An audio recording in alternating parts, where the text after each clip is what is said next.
Rebecca Schaeffer was only 21 years old. She was young, talented, and quickly becoming a familiar face across America. Millions of people watched her on television every week. She smiled, she laughed. To the audience, she felt safe, familiar, almost reachable. But someone was watching her in a very different way. In the late 1980s, Rebecca was rising fast in Hollywood. Her role in the television series My Sister Sam made her a star almost overnight. Fan letters arrived daily. Most were harmless. Some were strange. One of them would change everything. A young man named Robert John Bardo became obsessed with Rebecca. He did not see her as an actress playing a role. He believed the person on screen was real, and he believed she belonged to him. Rebecca never met him. She never encouraged him. But that did not matter. Bardo wrote letters. He followed interviews. He studied her life from a distance. He imagined a connection that did not exist. When reality failed to match his fantasy, something inside him broke. What makes this story terrifying is not only obsession. It is how easy it was for him to get closer. In 1989, personal information was not protected the way it is today. Addresses were not secret. Privacy was fragile. Robert Bardo legally obtained Rebecca Schaeffer's home address. No hacking, no crime, just paperwork. Think about that for a moment. A stranger, a fan, someone she had never met, knew exactly where she lived. Rebecca had no idea. On the morning of July 18, 1989, Rebecca was at home in Los Angeles, California. It was an ordinary day. She was preparing for auditions. She was planning her future. Then, the doorbell rang. She opened the door, and her life changed forever. This is where the story truly begins. Robert Bardo did not leave after the first visit. That is the detail most people forget.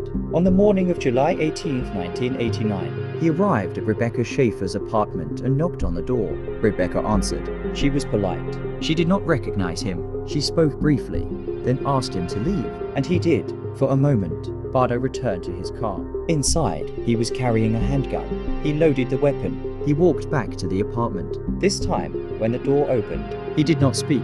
He fired once. The bullet struck Rebecca in the chest. She collapsed inside her own doorway. Emergency services arrived quickly, but it was too late. Rebecca Schaeffer was pronounced dead at the scene. She was 21 years old. The man who killed her did not run. Robert Bardo was arrested later that day. He confessed without hesitation. He told police that he felt rejected, that Rebecca had betrayed him, that she was no longer the person he believed she was. The fantasy had collapsed, and when it did, it turned violent. News of the murder spread rapidly across the United States. Hollywood was stunned. Fans were horrified.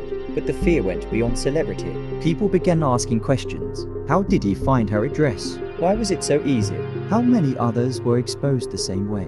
Investigators confirmed the truth. Rebecca's address had been obtained legally, through public records, through a system designed without fear in mind. The public reaction was immediate. Privacy advocates demanded change.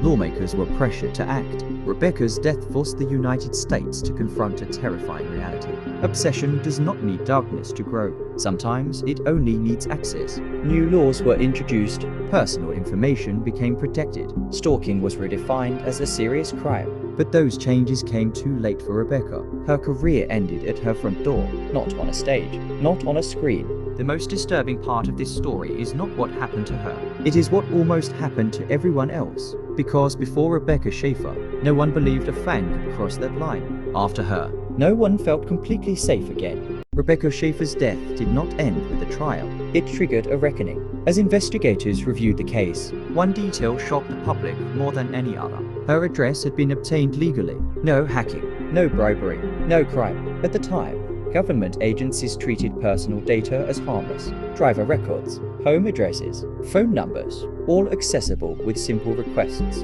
Rebecca's murder exposed how dangerous that system truly was. Public outrage followed. News programs questioned lawmakers. Privacy advocates demanded immediate change. Hollywood actors spoke openly about fear. For the first time, America began to understand stalking as a real threat, not obsession, not admiration, a threat. New laws were introduced across multiple states. Access to DMV records was restricted. Personal information was sealed. Stalking was reclassified as a serious criminal offense. These changes became known as the Rebecca Schaeffer laws. They protected millions, but they came too late for her. Robert John Bardo was sentenced to life in prison without the possibility of parole. He never denied what he did. He never expressed true remorse. In later interviews, He described his actions as inevitable, as if the outcome was always meant to happen. That belief is what makes this case so disturbing. Rebecca Schaeffer did everything right.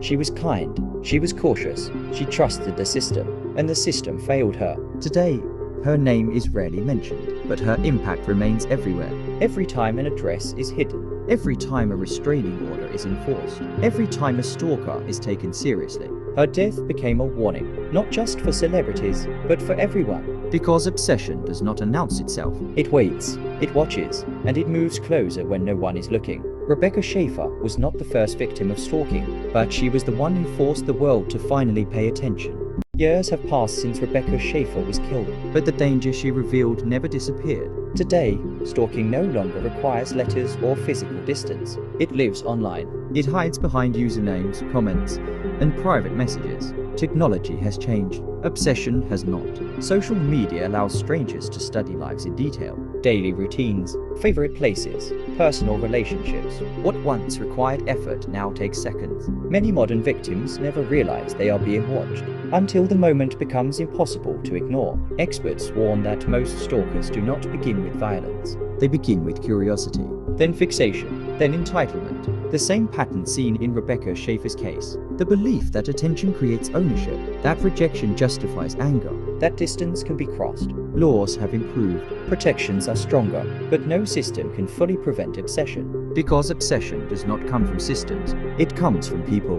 Rebecca Schaeffer's story remains relevant because it is unfinished. It repeats itself in different forms, different names, different faces. Every time someone ignores warning signs, every time unwanted attention is dismissed as harmless, every time privacy is treated casually. Her case taught the world that danger does not always look threatening. Sometimes it looks polite, quiet, patient. The most important lesson is simple.